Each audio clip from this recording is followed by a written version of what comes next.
Hello and welcome to the 12th episode of the Anarchy Arena podcast. Thank you guys so much for joining us. I am so glad that y'all are listening to our show.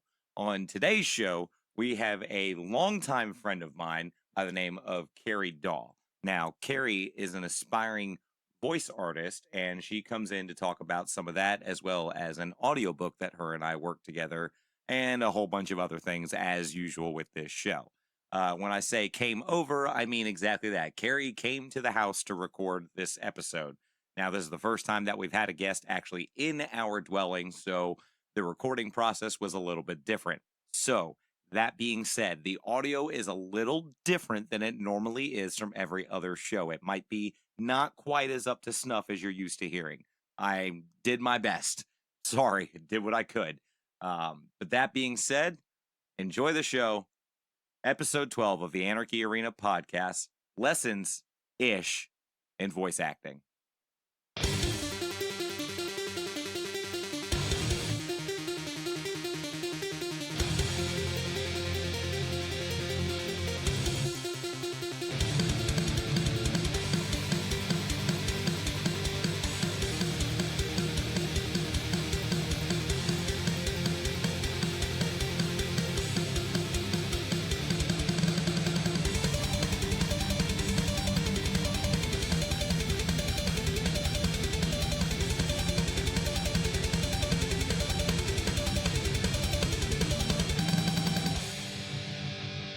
All right, welcome to the first recording of the new decade, the new year, the new 20s. It's there's no flappers walking around yet, but this is our first recording for 2020 and our first guest of 2020 and my first guest being brought to the show. John's brought the last two. Well, now, motherfuckers, it's my turn. I get to bring a guest. Our guest today is a longtime friend of mine who we've done some work together in the past.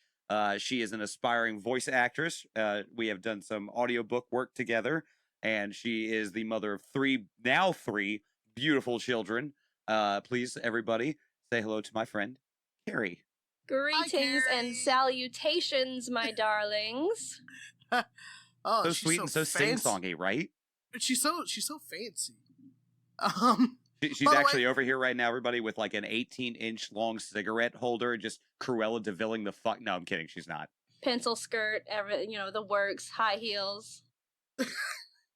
Yeah, meanwhile we're doing this like without a shirt and our basketball shorts. Happy New Year, shirtless man. Was an option? Why the fuck didn't you this? Sorry, Carrie. Sorry, we forgot to deliver you the dress code before we decided to set this up. But Happy New Year, everybody. Happy New Year. Hopefully your 2020 is going as well as mine. I would like to say tighten the fuck up. Yes, for those that need to know, we are recording this mere hours after the Titans beat the Ravens. If you're a football person who cares about those kind of things, and John is a football person who cares about those kind of things. Yay, sports. I'm a Titans fan through and through. All of the football teams can fall off a cliff. I don't give a shit. But my Titans, nah. Love them.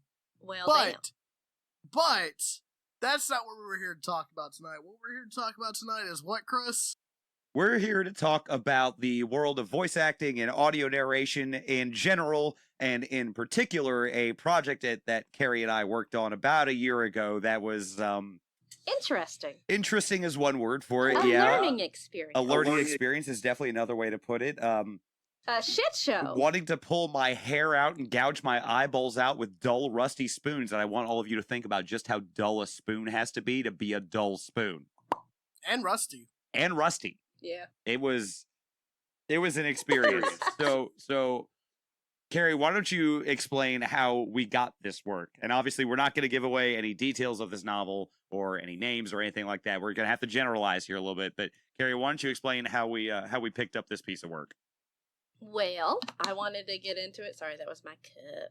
I wanted to get into it, and we had been doing a few projects here and there, and I got this opportunity to jump in on something. It looked kind of up my alley, and so I, accepted the work, and I was like, well, who do I know that's groovy and good work with me, and I wouldn't want to punch in the face. And That's I was a like, small list of people, by the way. People It she is. doesn't want to punch in the face. very, very small.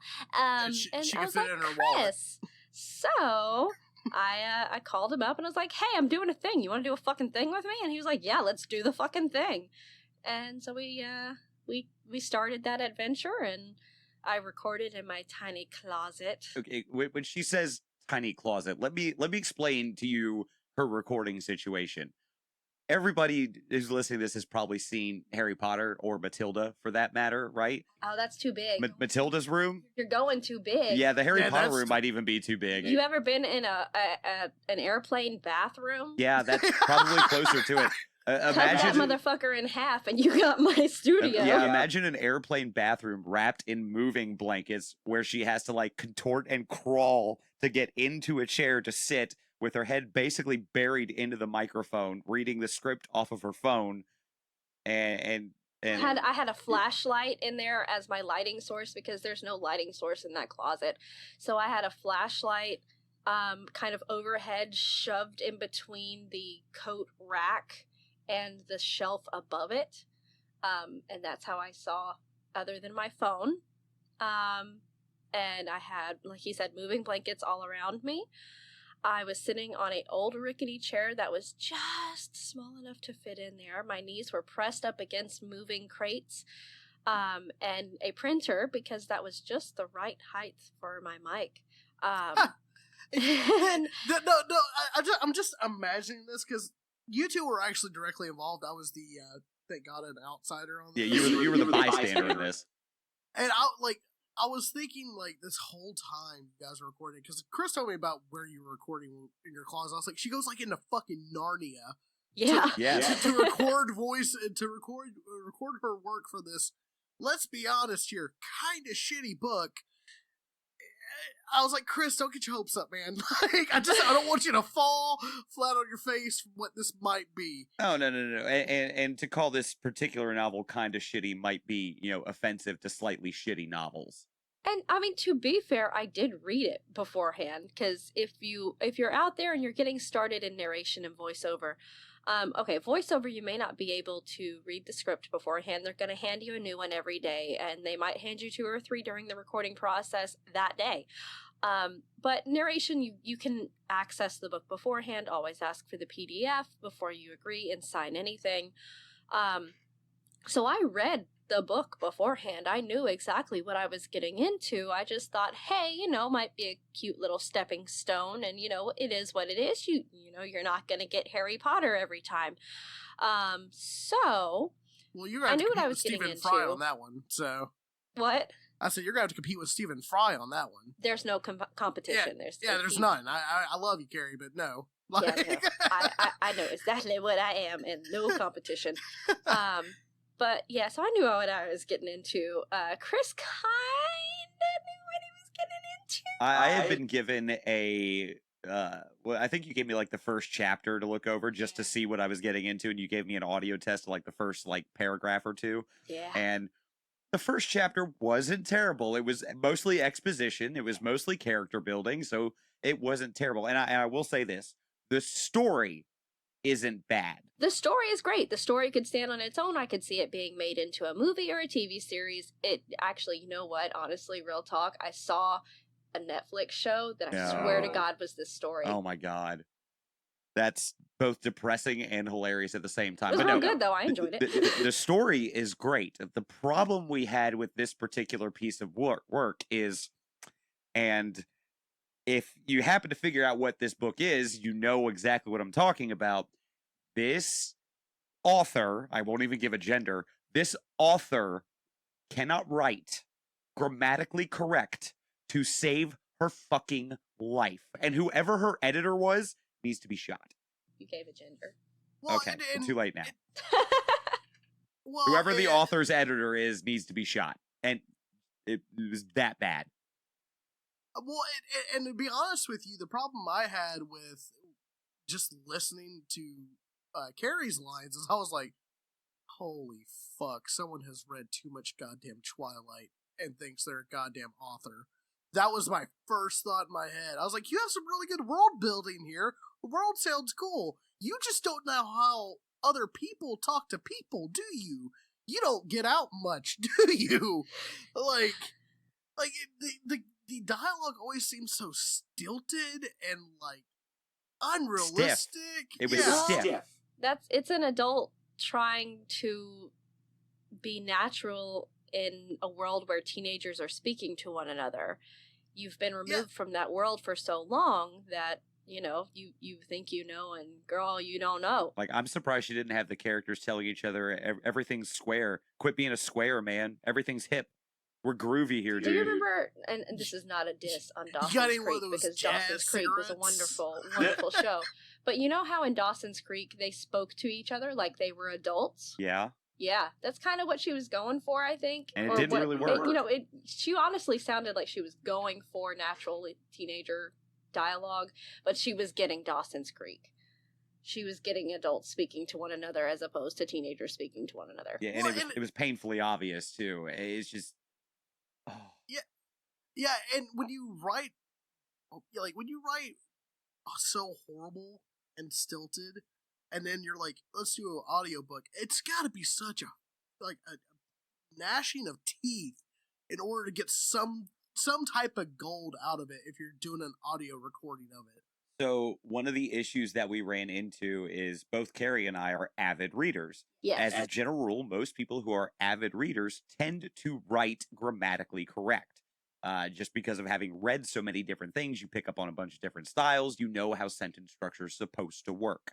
Now, granted, there is such a thing as literary license. That's fine to a certain extent. But there were on many, many occasions in the novel and a half that we did for this author where a line was written and Carrie would record the line as it was written and then into the recording say, this is shit.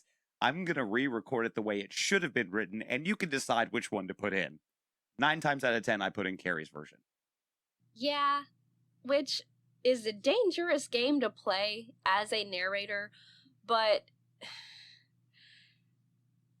it's like she didn't read it out loud. And maybe this is something that not all authors do. If I'm writing something, I read it aloud to myself to make sure that it sounds good both in my head and outside of my brain, because sometimes things no brain word good, you know? No, I get that too. Like, it's like she didn't even try to do that though. So she would write something and it sounded weird in my head. It sounded weird when I said it aloud, and it would so easily have been said a little differently and made so much more sense. And it's just one of those things, you know, okay, I've read 6 chapters and did it your way, lady. Let's just for like one sentence, I'm just gonna say this like, you know, a normal human would say it. And you know, that's the weird thing. Like, I'm sort of a paid writer now. Like, I've got a writing gig at the moment, and like, you don't necessarily have to.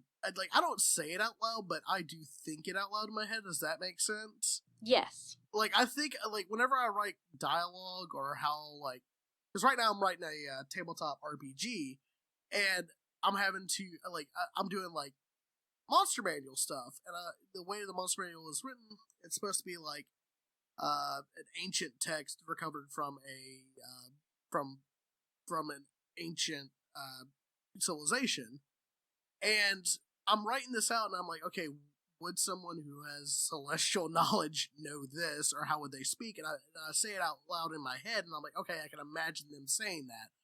Would it seem like, and I was sitting in with Chris a couple of times while he was editing this, just to bullshit with him, and I was like, she has never said words to another human being, has she? She has never, like, at one time in a long, like for hours at a time, had to say things to other people. Because if she did, she would recognize that this is, like, batshit crazy for a person to utter out, especially a teenager. It was cringy. At best, it was cringy. At worst, it was bad. And the thing is, it's due to the author's age, it's not like she was that far removed from being a teacher. It's like it was a 50-year-old trying to write YA. She was, if I remember right, what, early 30s, something like that? Not that far removed, so it shouldn't have been that difficult, but it felt so fucking forced, right? Yeah. Yeah, like I said, even the little snippets I heard, it felt like somebody was writing a book they really shouldn't have been writing. Like somebody got a book deal when they weren't ready, is what it seemed like to me. I don't know about you guys. That's how I saw it. I was like, this seems like somebody who's an amateur who wrote some really good fanfic, and someone said, "Hey, I want to give you a book deal," and she wasn't ready, and they weren't ready. I'm pretty sure she self-published. Yeah, I think that's right. Is she? I think so. Oh, the world of literature! How far we have fallen. Because trust me, if she was part of a publishing house, the publishing house usually assigns a narrator. They use one of their people. That's why, like, as a narrator, if I could get in with a publishing house, I would be golden. Like, it would be real good. That's what you want to do as a narrator, is get in with a publishing house, because then we have this book. Here are 10 narrators to choose from. All of them are very specific.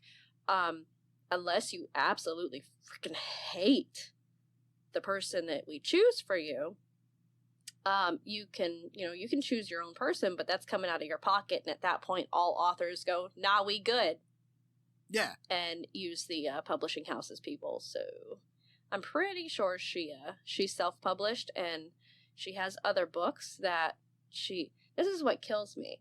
So we didn't really get paid. We got we got royalty share, which means we get a couple of pennies every time somebody obtains the audiobook. And if they decide to return it, by the way, we lose money. Yep. So for those of you that don't know, standard royalty rate is 9.1 cents on the dollar, and we were getting 50% of 9.1 cents on the dollar. Yep. For however many copies that it sold, which not a lot. Wasn't many. I don't even think that the paper copy sold that many. Yeah. But what kills me is she has other books. And I'm not sure if we just did the ugly stepchild of her books, but she paid them other people. Yeah. And then she's like, "Do you want to do all the rest of the books for me?" I'm like, no, I got bills. Yeah. Like, we've got to work out a different deal here, and that's where all of a sudden she just kind of... Yeah, she was like, "Oh, well, I don't have that in the budget." And I'm like, "Well, bye." I don't have that in the budget either, bye. Yeah, she was gonna pay you in exposure bucks, the grandest economy of all time.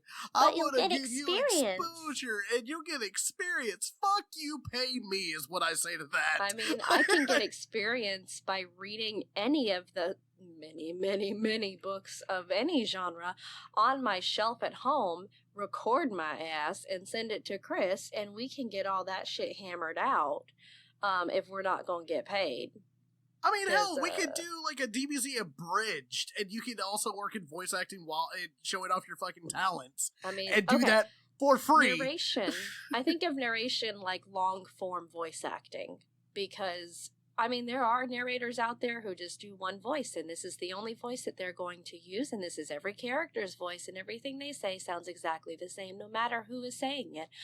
But I believe if you're going to do it, and do it right, and be entertaining and, a fun narrator to listen to, do the voices. Yeah. Every character has their own flavor. They have their own accents. They have their own tones. And it can be kind of hard to keep up with when you're first starting out. But shit, I wouldn't want to listen to something that's completely monotone. I would fall the fuck asleep. So going into that, as I'm listening to the recordings and Carrie's trying to get the voices in and whatnot, she's trying to do the voice of what's supposed to be like a 17 or 18-year-old boy. So she's sitting there recording, go, okay, gotta do boy voice now, gotta do boy voice now, gotta do boy voice now. Okay, I'm down here, I can do that line now. I'm ready. And that's basically what it went into. I was like, okay, I have to cut all that out. I really don't want to, because it's kind of hilarious, but yeah. So and then I have to go, okay, wait, now the girl's talking again. Shit. and have to come back up into her normal sweet sing-songy voice that you hear here, which she made extra sweet and sing-songy. I would have to go like real high and then come back down to my normal tone, because if I was down here, then I'm used to doing can we down get here. By the way, that voice? fucked up my voice so hard. Okay. Ugh, that was difficult. If it's gonna fuck up your voice, please don't do it. But I want to hear boy voice. You want to hear my man voice? Oh, boys. Let me seduce you. No, I think he was a bit more brooding than that. Can you give us a bit more brooding? Batman. There you go. That's what I thought about. I was like, I'm gonna do my Batman voice. Or, you know, my Dean Winchester voice. I'm gonna do my Dean Winchester voice. Sammy! Dad's dead again. You gotta go find Dad, Sam. Where are the bunnies going? but you know, the weird shit you have to do for that, and you know, I'm glad you both got to experience the world of voice acting just a little bit, voice acting narration, just a little bit. I'm just curious, like, are there any? Did you put your entire? Did your effort go up or down the further you went into this project? Oh, I stayed. I don't know about Chris. I stayed strong because that's what I want to fucking do. It was so much fun to me, even though we had a book that I wasn't crazy about. And it was, oh man, let me tell you my recording process. Like, at the time, I had 2 children. Both of them were toddlers at the time. I have 3 corgis at home. If you have never experienced a corgi before, they're adorable and wonderful and balls of sunshine, but they also bark at everything. The only way I was able to record in my tiny little closet with moving blankets as my sound dampening technique was if everything in my house was gone or asleep. Which meant, like, recording from 2 a.m. to 5 a.m. and then trying to crack in a couple hours of sleep. Maybe. And then go to work. So, I wasn't sleeping, but I was recording and having the time of my life because Chris and I would have conversations. It was like, there's an app called Marco Polo. Okay. And you record, like, it's like videos. It's like FaceTime, but you record it and just kind of leave it there. And the person watches and listens to it when they have a chance, and then they record a response and send it back to you. Okay. It's exactly what we were doing, Yeah, but there was no was. visual anything. Like, you could hear her take a break, and she would sit there and just ramble to me about whatever was going on in the house, or about how PO'd she was at the current chapter we were on, or whatever. I distinctly remember at one point she's like, "Hang on, I gotta leave the mic on because I can't reach out of the hallway to the laptop, but it is so fucking hot in here. I'm sorry, I'm recording this topless. It's just it's happening." Just letting you know, tatas are flying. I mean, that's the best way to record. I do agree. Well, because he was going to hear, look, there's not a lot of room in there. He was going to hear a lot of movement all at once. And I didn't want to get back. Are you okay? What the fuck happened? Did you fall down? Did the chair break? So, you know, I was just letting him know what was going on. I don't give a fuck. Fuck that chair, by the way. Do you have any idea how hard it was to edit out the creaking of that chair? I'm so sorry. It was the only chair that fit in there, man. Well, Chris, did you ever start lessening your effort while doing it? I won't say that I started lessening my effort. What I will say is through the process of doing each chapter, I found quicker and quicker methods of doing the editing and the post-processing. Because the first chapter I was taking like whole days to get a chapter in. And it's probably breaks down to an hour and a half to 2 hours worth of audio per chapter. And I was taking 8 to 12 hours to edit it down. And I ended up finding much quicker ways to do it, much quicker ways to get the post-processing in, and that ended up helping out a lot. I won't say my effort lessened. I will say that I definitely found some shortcuts that helped me not have to, because when you're doing the audio production for it, not only am I listening to what Carrie has recorded, but I have a copy of the book there on my screen as well, and I'm reading it along to make sure she's getting lines right in case I have to tell her, hey, you need to redo this one, or hey, this entire thing was completely foobarred, or what hey, have you. You totally didn't read that line. Remember that sentence you didn't read? Do that. Yeah. So not only am I listening to it, but I'm reading it at the same time, and as we've discussed, the writing in this book was atrocious, So it kind of hurts your brain after a little while. There were many Sundays where I had to go downstairs and have a drink at 3 o'clock in the afternoon on a Sunday, if that tells y'all anything. It's a lot. Editing an audiobook is a lot. Like, okay, so I'm not sure how many of you know, but I do all the audio for the podcast. And comparatively, this is like a walk in the park on a bright, sunny day at 72 degrees when you've got a beautiful bikini-clad woman next to you. That sounds lovely. In comparison to an audiobook, which is like walking through the park on a thunderstormy day with a homeless person behind you trying to beg for coins. That's the difference between the two. While walking barefoot over broken needles. Maybe not needles. I would say barefoot over like broken pottery. Like it's not gonna kill you, but it's not Legos. Walking barefoot over Legos. It's not gonna kill you, but it ain't gonna feel real fucking good. Well, the thing that I just did not like. I love the effort you put into it. I'm not. That question wasn't wasn't trying to say that Chris gave up. No, because Chris decides he's going to do something, he's going to put at least 95% into it every time, if not 100%. I mean, just look at our YouTube videos in every episode of the show. Oh, yeah, that's your 100%. I appreciate it. That's the reason why I know you want to do this, and it makes me happy. It makes me happy I can be a part of this at the very least. But it kills me, like, because I saw that thing kill you, like, slowly break you down as a human. He's like, this motherfucker can't write. And I was like, what do you mean? He was like, listen to this. He plays it, and I was like, oh my god. Yeah, not only did I play him sections of audio, but I had John read sections from the book, and I'd be like, look, she's having a problem with this part. Read this and tell me how you would have a problem with it. And he'd be like, dude. This is why you're going to hear Carrie say this line 16 times in the next 4 minutes. Yep. Because the run-on sentence, I think, was the biggest problem we had. And the Oxford comma was non-existent. Nope. That's so horrible. Oxford comma. Listen, if you're an aspiring writer, Oxford comma is your friend. Oxford comma and the proper comma splice. Exactly. It's your friend, okay? If you're going to publish, even if you self-publish, God, please get an editor. Yeah. That's another thing I've been meaning to talk with the guy I'm working on this project with. Is like, do we need an editor at some point? But I need to bring that up with him again because I think he may have forgotten. But that's beside the point.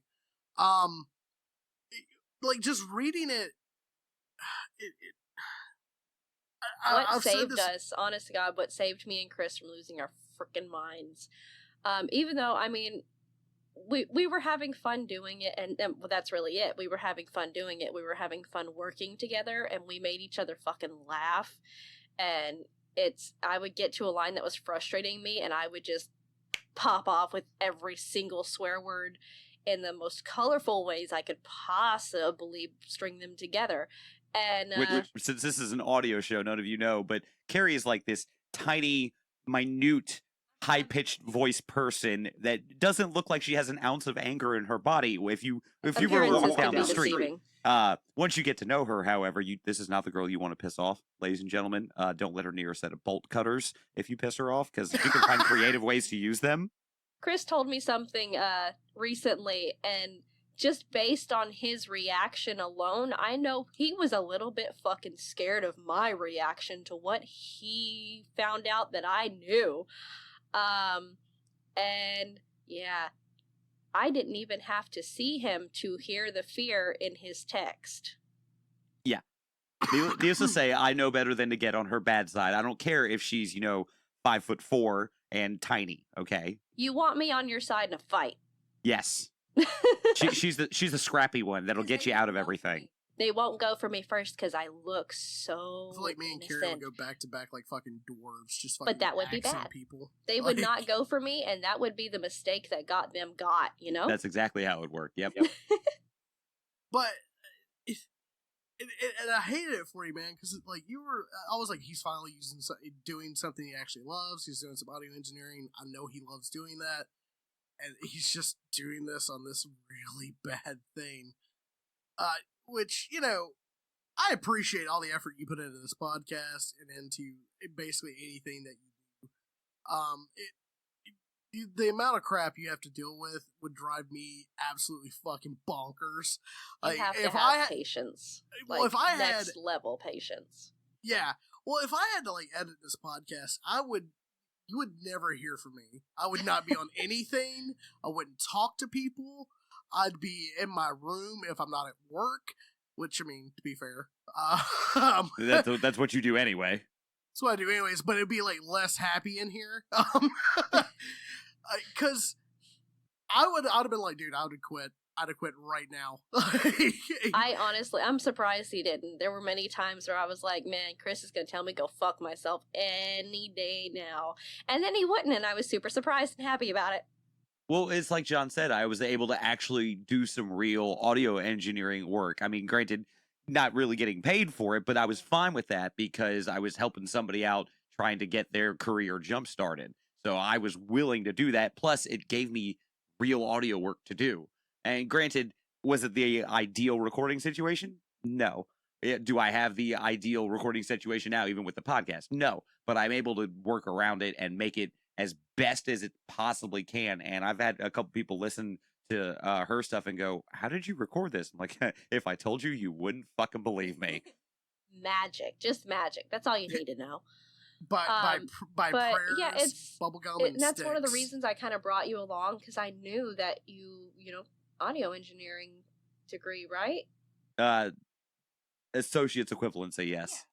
Yeah. And I kind of saw what you were doing, and you were dabbling, and I was like, well, fuck, if I'm gonna dabble, I'm gonna take you with me. Let's dabble together, my friend. And shit, if we take off, if we learn shit and you pick up a new skill or two and can use it to edit other audiobooks for other people, then that's fantastic. It pays very, very well.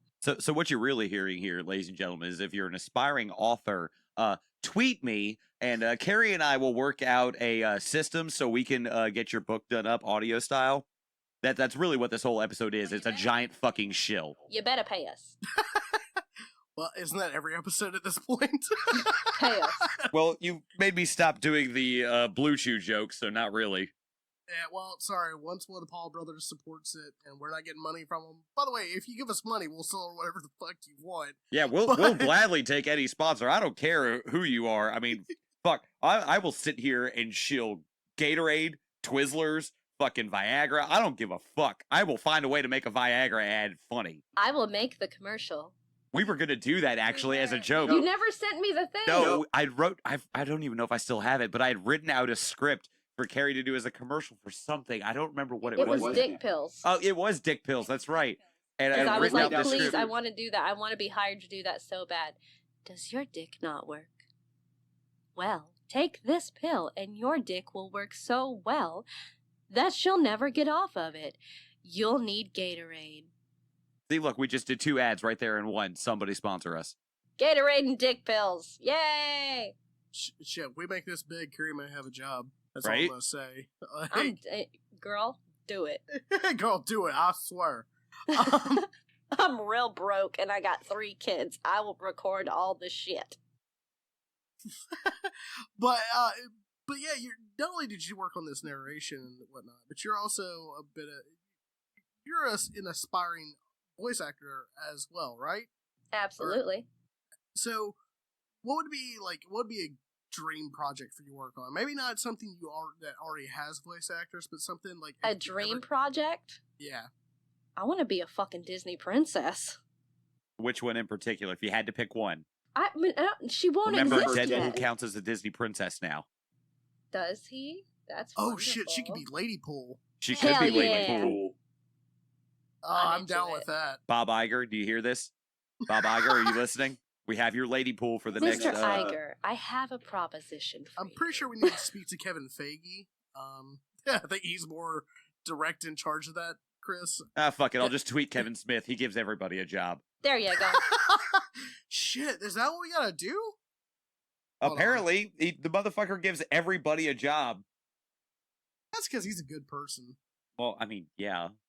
By the That way, whole Kevin almost Smith, dying thing will do that to you. it does, and also smoking lots of weed. By the way, Kevin Smith, you ever listen to this? We'd be more than happy to have you on the show. Also, by the way, for people who don't know, Kevin Smith deserves everybody's congratulations because 2019, as of 2019, excuse me, Clerks was voted into the National Library of Congress. That movie will now be saved for posterity for forever. Wow. Yay. That's good. That's good. No, legitimately, Clerks deserves that honor. He's had a big year. Him and Jay got their hands in front of the Chinese theater. He put out the new movie. He's writing the script for Clerks 3 and apparently Mallrats 2. He got Clerks in Library of Congress. Like, dude's had a fuck of a year. I want that year. I want a little bit of that year. I would settle for just a little bit of that year. You know who his agent is? It's his wife. Well, there All you right, go. Jen, if you want to represent the Anarchy Arena podcast, we'd be more than happy to take you on. We can't pay you anything up front, but you get a percentage of all of her shit. I will pay you in cake. That's how she paid me, and it was really good cake. It better have been for the fucking death you had to go through for that. I gave him just like a little bit of diabetes, just like a little bit. This was before the diet, by the way, everybody. So I could still eat diabetes at that point. How are you doing right now, man? You want to hang out with if you're on a diet. I was actually pleasantly surprised. I got on the scale this morning, and like we said, this is the beginning of 2020, so this is just after the holidays, and I cheated like a motherfucker on my diet on the holidays. Look, it's Christmas; it don't count. That was my thinking too. So I got on the scale for the first time this morning in like 2 weeks, and I was pleasantly surprised. Only a 2 pound gain. Yeah, I'll take that. I was sitting at 163 before the holiday break, and I came in at 164 and a half this morning. That's not bad. Take a shit and you're done with that. Yeah, pretty much, yeah. So I make that shit into muscle, and then you'll be the next Spider-Man. Right? No, I'm not taking that shit from Tom Holland. He's Spider-Man forever. Tom Holland is a perfect specimen. Tom Holland is dreamy. I'll admit that. He's of age, right? Well, if he isn't, then I guess this podcast is done, everybody. Thanks for being here for the first only 12 episodes. I guess I'm gonna have to start a Twitter campaign about me again. Oh no. So Disney Princess, like, is there like you said you didn't? Is there a specific one that you like connect to, or do you just want to do your own? Like, I don't think you'd be a badass Mirna, to be honest with you. Oh, thank you. I can't do a Scottish accent to save my life, though, If unfortunately, you had but I'm willing to learn. If you had a chance to change your fate, would you? And we just lost our entire Scottish listening. No, please come back. I love the Scottish people. We love you. It's a problem. We love you. We love your haggis, and I told Aaron I can't go to Scotland while we're still married, or we can go to Scotland, but he's going to need to be ready to take me at any time because I'm going to be on from the moment we get off. See, that's what you need right there. Yeah, she's going to have that dick on call, you know? It's a problem, man. I'm telling you. I get mad when I run into people who are Scottish. I'm like, how did you find me? No, go away. You're fucking up my entire day now. I just want to get naked. I need you to go. I was fishing one day, like, small town where we live, like, there's nothing here, man. And I was out fishing one day, and the guy next to me starts talking to me, and he is a Scotsman. And I was like, how the fuck did you find me? What the fuck? Like, it's like you've got a Scotsman beacon on you that you I don't was know like, about. I've had erotic dreams that started this way. You can't fucking just pop up in my life like this, man. This is not okay. That's your mutant ability. That you're an X-Men. That's what's happening to you. It's your mutant ability. I am a married woman. This needs to not be a thing. Have you read X-Men? Has the powers ever been a good thing? I don't know. I would yeah, no, never. Oh my god, I'm getting all of your shit. Okay, so Disney Princess for a voice acting gig. Okay, so if you had a chance to do a current cartoon that was on right now, what would you want it to be? I don't even know. I don't care if it's kids cartoon, adult cartoon, anime, whatever. You know what? I would probably do My Little Pony. Any particular reason why? Because Tara Strong is on My Little Pony. That's a good reason. That's a good reason. That's the best reason. So I would have to meet her at some point, right? Like they would have at some point we would be at a bronies thing or some fucking thing, and we would meet, and I would have her in my life, and that I would be good. I could die then.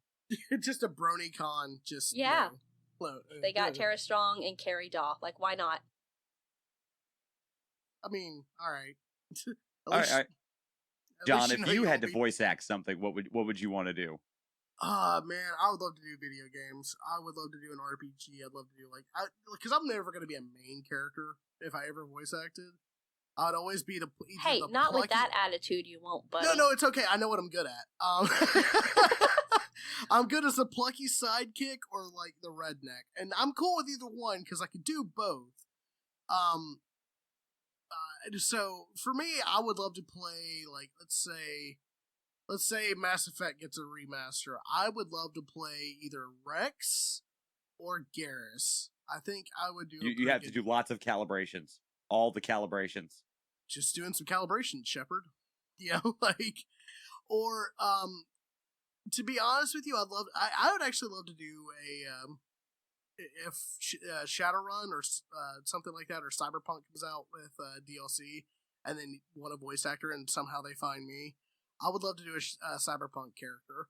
I would love to do like some fucking chav that's in Cyber City. Like, hey, what's up, mate? Yeah, you want to fuck with me? Eh? I come over all the way over here, cross the fucking ocean. You gonna fuck with me? Huh? What the fuck's that all about, bro? I know what that's all about. That's because John probably listened to some Die Antwoord today, didn't he? Die Antwoord is South African. I listened to Lady Sov, the real goddamn chav. All right. If you don't know who Lady Sov is, you need to educate your motherfucking self. I love the South African accent. I think it's so wonderful. I have a hard time understanding it, to be perfectly honest. The South African accent, really? Like watching what was that movie they were in, John? Chappie. That had I had trouble the first time I watched it trying to understand what the fuck they were saying, which was good because it made me rewatch the movie because it's a really fucking good movie. You steal Daddy's car. You're a bad person. You steal Daddy's car. I love that fucking movie. But South Africa's just freaky deaky Dutch with a little bit of English on top of it. Like, there you go. It's not. You have to put in like this, but you also have to put in like evil English and Dutch. So it's kind of like a mixture of Nazi, and then you start talking like this. It's so basically every evil genius from every Bond movie. That isn't Russian. Kind of. Hell yeah. Actually, I have a better answer for you, Chris. I would love to play an evil German mad scientist. Oh, that would be fun. So I can talk like this and talk about all the things I'm going to do to you, like whip out your toenails and put them in your eyelids. Yes, shit that was like that. Oddly specific. Very oddly specific. Look, what you do in the bedroom is none of our business. Am I right? I mean, toenails and eyelids. That's just that takes two people's like irrational fears and puts them together, and one of those two people is me, and it's eyeballs. So you just mildly triggered me a little bit. Take the two fears, put them together, and now you have a kink. There you go. You're welcome, ladies and gentlemen. You remember way back when we did an episode called "How the Fuck Did We Get Here"? This should be "How the Fuck Did We Get Here" Part 2. Hey man, like this is what happens when you're on this show. Like, especially when people talk to me, it's just we kind of go with whatever's on our mind at the moment. A friend of the show, Count Jackala, has said this multiple times about talking to me. I could talk to you for 5 hours and it only feels like 30 minutes. And I was like, I can understand that. Because I'm scatterbrained as fuck, but I'm also like, a little bit of a hashtag humble brag here, but I'm also like, I know a lot about random stuff. I don't know like how to balance a checkbook properly, but I can tell you about people still use those. Old boomers do. But I can tell you like two people that have beaten Thanos. In a you guys ever think about the old woman who survived Jonestown by sleeping in? No, I never have thought about that until right this second. I think about her all the time. So I get the scatterbrain thing. You ever thought about like how you've never actually seen a baby pigeon? You haven't seen a baby pigeon? You've said this one to me before. We've discussed this. No, I've never actually seen a baby pigeon. I mean, you can definitely see a baby pigeon. You gotta, crack open the egg. But wow. We got dark here. Wow.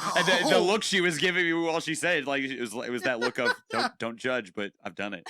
I've fucking done it. I've cracked open pigeon eggs. Okay, No one come for me. I did not crack open the damn egg. It was on the ground and open. It had fallen, and it was open, and the baby was gone. And it was a sad moment, but I saw a baby pigeon. That omelet, let me tell you. Delicious. But no, like, voice acting is always something I've always been really interested in getting into, because I think I have a bit of a distinctive voice. Well, because whenever we've done D&D, you've done all the voices for the characters when you GM, so So I know what you're capable of. Yeah, like, I just don't know. I would love to find a way in, but I'm too scared to try because, you know, I have a fear. Nashville has a fantastic voiceover community. Like, if you're serious, you want to, like, dip your toe in the fucking water, they're called TiVo, Tennessee Voiceover Exchange. And they're wonderful, fantastic people. They're all extremely lovely and welcoming and will help you in any way they can. So yeah, and Nashville has a lot of voiceover work, but it's in the form of commercial. So, and I know someone who's in California right now. He moved out there earlier. Well, okay, last year, not this year, last year. He started in Nashville doing commercial work. He dipped his toe into video games, and that's what took him to LA. And he does voiceover. That's kind of awesome. Yeah, commercial video games, and he's getting into animation he did this now. with an app? Or what? He got to start with the app? Is that what you're saying? No, he got his start in commercial work, but he got connected to the commercial work. But I mean, not only just hitting the ground, you got to get out there and advertise yourself and do the calls yourself. But the community he joined, TiVo, Tennessee Voiceover Exchange, which is based in Nashville, helped him a lot the entire way. So if you're serious, you want to, you know, dip your toe in the water and see what's out there, I'll send you the link to the site. It's amazing. They're wonderful. Well, hell yeah, I'd do it. I mean, I've got nothing but air and opportunity between me right now, so yeah, I'd be down to do that. Just to see if something happens, you know, if something happens at that point, that's when you want to try this. Trying this with 2 toddlers, 3 corgis, and a husband who wants to play video games and is really not okay that he has to be quiet all the fucking time in his own house is not how I would recommend giving it a shot. I tell the people in the voiceover community that that's how I recorded that book, and they just kind of look at me. Yeah, I would look at you too. Like, why are you trying this? And it's, well, because I fucking want. I want it, and I'm willing to fight for it, is the whole thing. It's kind of like learning to bat with the weights on. You know, eventually I'm not going to have a house full of toddlers and corgis, and I'm going to have a designated recording space. And at that point, can you imagine how easy that's going to be? Right. I'm going to save up a few $1,000s and get a whisper room, and then I'll be able to walk into a room at any time of day, and it'll be quiet, and I can record. I mean, that's a dream right there. Now, let's be honest, folks. What's really going to happen here is the husband and or the kids are going to piss her off at some point. I've got a recording to go do. You didn't tell me you had any more work. I do. Bye. Bye. I'm going to try to get ahead on this project. And then I disappear. But, you know, as much as, you know, people want to talk about how you become successful, a lot of it is luck, but a lot of it is, you know, that willing to work. And, you know, I can tell that you definitely want this to be done. You're going to do everything in your power to get it done. So I'm starting way later than most of the people who do this professionally start. And I'm starting with much less than most of them start with.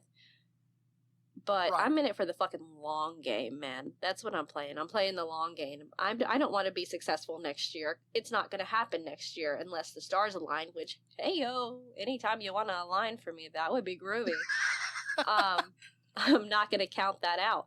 But I don't see myself, you know, making it next year. I see myself making it in the next 10 years. I'm 28 years old. I'm in it for the fucking long game. That's what I want to do. Like, I'm never going to not want it. I've wanted it for the past 12 years. And she's got the drive for it. I mean, again, sitting here listening to her when we were doing the book, you know, getting just so irate with herself when one sentence just wouldn't happen. and you could hear it like, okay, I'm pausing the recording. I gotta go take a break. I need some air. I need gotta a take a drink. walk. I gotta take a walk. Come back in, and be like, all right, I got this shit. I can do this. I'm a big girl. I got this shit. And then flub it 2 or 3 more times before she did finally get it. That's the kind of determination she's got. Well, you never get it right on your first No, take. absolutely you don't. How many of these openings and intros and outros have I recorded where I've done it like 5 or 6 times and I'm like, all right, that's the intro. I'll just work with what you got.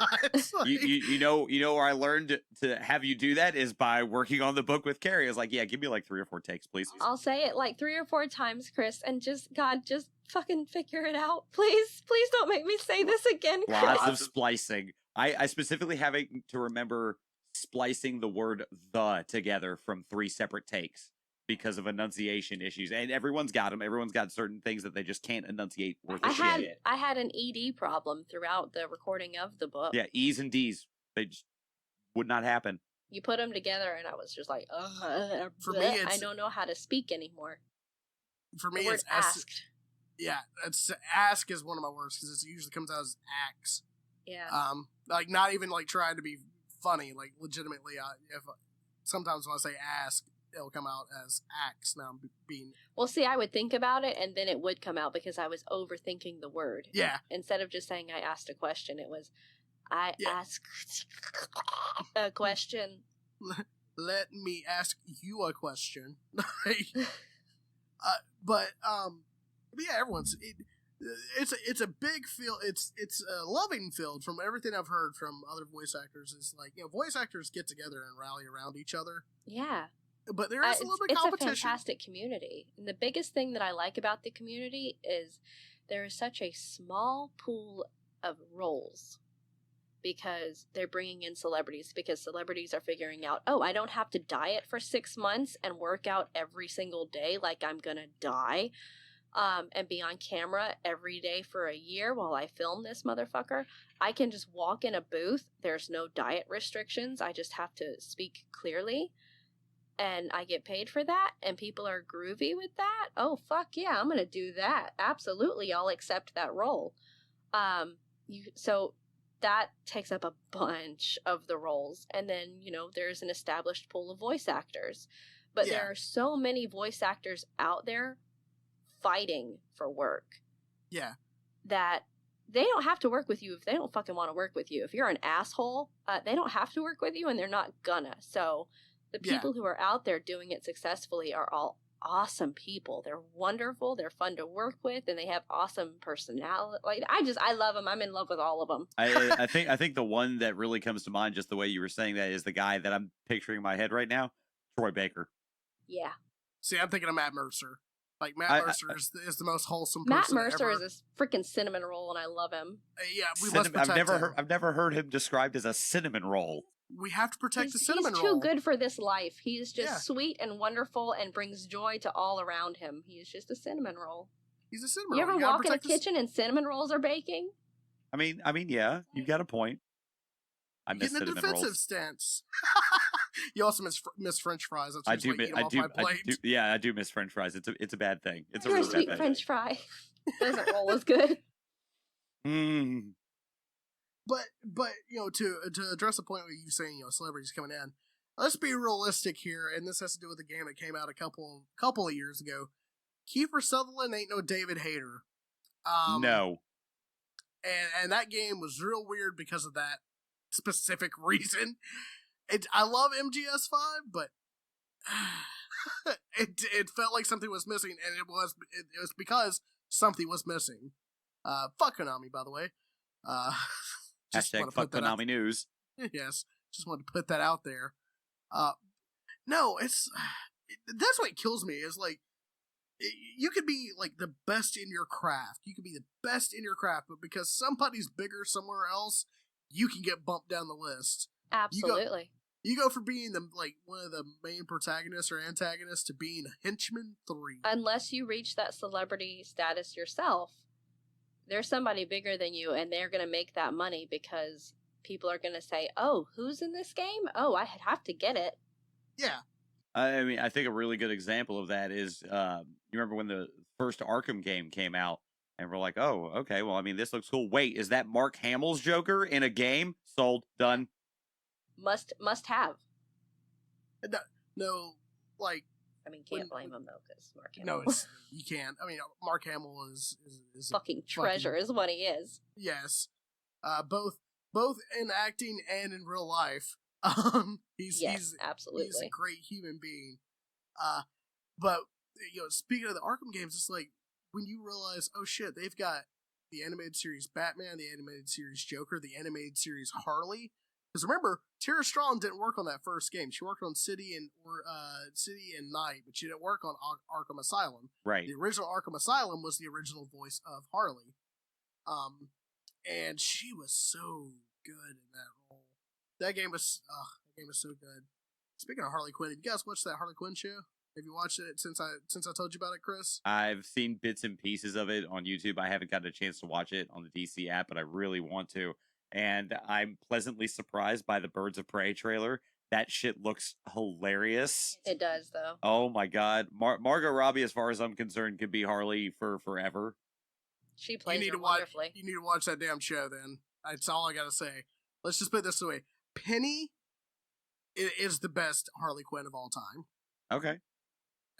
To me, she hits every high point of that character. I don't know. Maybe it's just because I like it, so I cannot weigh in here. We're gonna have to experience. Oh, Carrie, you need to. Oh, it'll make you like it'll. It's one of those things that makes you appreciate how much you know about voice acting. Because once you figure out who the voices are, because they got the guy from Batman, the Brave and the Bold. Yeah. The Batman from that is the Batman in this series. Oh, nice. Penguin is played by Wayne Knight, who most people may know as Newman from Seinfeld. Alan Tudyk does like 8 characters in this fucking thing. He does that in every fucking show he's on, though. He's got like 8 different voices he's doing on every cartoon. It's ridiculous. Because he can. He is, the amount of talent in that man's body is just not fair. No, it's not. No. And it doesn't. It helps that he's also like everyone's favorite goofy uncle. It's true. Because that's like Wash isn't much of him. Him playing Wash in Firefly isn't much acting. It's just let's not talk about that because he didn't have time. He didn't have time to really take that character out of the box because people are assholes and don't know how to air shit in order. But anyway, okay, we're gonna not go there. But I just want to remind everybody that technically now Disney owns the rights to that property. So if they really want to make some fan money, Bob Iger, we're talking to you again. Bob, you know what? Let our people talk to your people, okay? We have ideas. If you need fresh ideas, darling, come to us. I mean, I know you're Disney and you own 80% of the fucking box office of 2019, but if you need help making more money, we'd be more than willing to help make ourselves money. Just saying. Just saying. Because if I make Disney money, y'all motherfuckers won't hear from me ever again. Right? Like, I will blow up, act like I don't know anybody. I will have a different Tesla for every day of the week. That's what Disney money can do for you. I would have a Tesla for every day of the week. I don't even know what I would do with it. I would go to the dentist. I mean, yeah, that'd probably be my first thing too. Real talk, if I had Disney money, my ass would be at the dentist. I would just sit down and say, put me out and fix everything. Fix it. What do you want? Just to overhaul. I'd pay that American dentist money. Right? I wouldn't even go nowhere. But you gotta go the Lewis Black approach, though, man. Everyone's got a fucking Tesla for every day of the week. Do you have your own personal ball washer? A woman who just walks in front of you, and while you're walking, just rinse, scrubs your scrotum, and you'd be like, would you get another yacht? No, see, at that point, you're just getting into a level of money where you've got more money than you know what the fuck to do with. By the way, if anyone out there has more money than they know what the fuck to do with, I'll record anything for you. And be your best friend. I won't fuck you, though. She'll make you cakes. I bake you. Or Scottish, unless you're hot or Scottish. Or both. Or both. David Tennant, if you're listening to this, darling, I would do you and your wife. Call me. Not trying to over-sexualize. I get mad. I got mad that he was married, and then I saw his wife, and I was like, I can't even be mad at you. Look at that woman. They have I 5 mean- children. Do you know they have 5 children? And can you blame her? No. No. Can you blame him? No. No. I That feel would be- sorry for Peter Davidson. I'd be Yeah. rutting like pigs in heat if I was either one of those two. I could just imagine Peter looking at them at some point and going, David, get the fuck off my daughter. There's He's 5 like- of them now. Get the fuck off of her. He's like, sorry, doctor, got something to do. But I love his. What's the weirdest thing a fan's ever given you as for your appreciation for being the doctor? A Grandchildren. grandkid. Yeah, grandchildren. All right. Well, since we're nearing the end of this, Carrie, is there anything you want to promote? With now is your time. Well, at this point in my life, I have spent the last year creating and then taking care of a very tiny human. So I haven't really been up to much except for creating life and being scared the fuck out of by your computer, Chris. Sorry, it's making random noises. I apologize.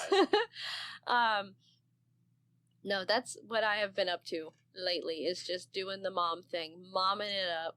And yeah, so, but when there is a new project in the works, you guys will definitely hear about it, and you can go through the journey with us. And Is there a website they can potentially get to, find out where you're at? Yeah, remember website? the real broke situation that I mentioned? Yeah, I got you. They're No, real understandable. Real So, broke. so if you're trying to hit Carrie up for some work, you can tweet us here at the show or myself directly, and I will gladly pass the information along to her. Absolutely. Just say hello. Also, if you have work, I'll take it. But say hello. Yeah, she's a good person. She's a good bean. She's on this Yeah. show. You can shoot the shit. Yeah. Which I really think that's what you need to name the podcast. Shooting the shit. We went through a couple different iterations of names, and that was one of them at one point. Yeah. Because that's what you're doing. Shooting the shit. It was already taken, believe it or not. Aw, boo. There were lots of things that were already taken. I was like, really? Someone? Yeah. Okay. Everybody has a podcast. Everybody has a podcast. It's true. We should have called this the Bondage Midget Podcast. Nobody has that name, I guarantee No, it. people would find that and they would be real mad at you. They would, because there would be no bondage and no midgets. Listen, I'm only a couple inches away. So's his wife. see? Look, we got it right there. All right, well... Well, Thank you apparently, we very have to much. go get our leather together now for the Bondage Midget podcast that we're doing right after this. So. Yep. Yeah, you do. And remember Tune to in get next time. remember to get your Vaseline. That way you can actually fit into them. I feel Wait, like the leather or the midgets? And on that bombshell, good night, folks. Thank you guys so much for listening to the show. Stick around next week for who the fuck knows what's going to happen next week on the Anarchy Arena podcast. That's why it's the Anarchy Arena podcast. And from all of us here, we want to thank Carrie very much for coming on the show. And once again, if you have any kind of voice acting work that you think should be perfect for, please feel free to contact us here at the show. We'll gladly pass that information along for her. Carrie, thank you so much for being here. Thank you so much for having me. Thank you guys for listening, and I hope you have a wonderful 2020. That's so nice of her. We don't hope you have a wonderful 2020. I'm just kidding. Of course we do. I have been Chris No. the Metal Barrett. And of course, I'm John the Joker. You can find me on Twitter at John_the_Joker. And you can find Chris at the Metal Barrett. That's BARRETT. And of course, if you want to follow everything that's going on with the podcast, make sure you follow us on Twitter at Anarchy Arena Pod. And you make sure you hit that follow button when you listen to this podcast if you're enjoying what you're listening to. And don't forget to check out the YouTube channel at Anarchy Arena Podcast, where there will be a video version of every single one of these shows. And on that note, we are signing off. Thank you guys so much for listening, and we will see you in the next one. Bye, everybody. Bye!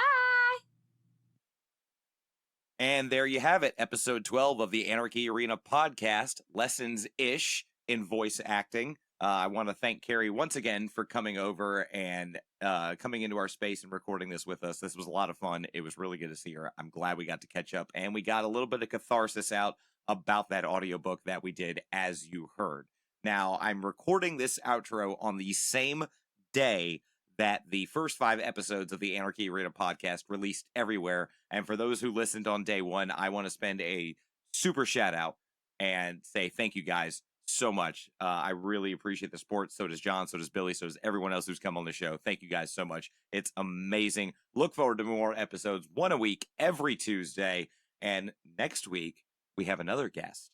So stay tuned. It's someone that has been on the show before, but you'll have to listen to find out. So until next time, make sure you like, follow, subscribe, click whatever button it is that you need to on whatever way you're listening or watching this if you're on YouTube. And yeah, thank you guys so much.